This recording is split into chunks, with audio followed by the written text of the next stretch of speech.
తుఫాన్ నేపథ్యంలో తిరుపతి జిల్లా వ్యాప్తంగా పోలీసులను అప్రమత్తం చేసినట్లు ఎస్పీ సుబ్బరాయుడు తెలిపారు.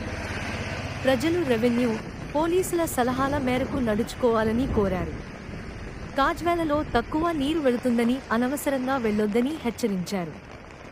జిల్లా వ్యాప్తంగా ప్రజలు అప్రమత్తంగా ఉండాలని, అత్యవసరమైతే తప్ప బయటికి రావద్దని ఆయన హెచ్చరించారు. నిన్న ఈవినింగ్ నుండి కురుస్తున్న వర్షాలకి తిరుపతి జిల్లాలో అంతా కూడా అప్రమత్తం చేయడం జరిగింది. పోలీస్ వారు, రెవెన్యూ, డిజాస్టర్ ఫోర్సు అందరూ కూడా మాట్లాడుకుంటున్నాం.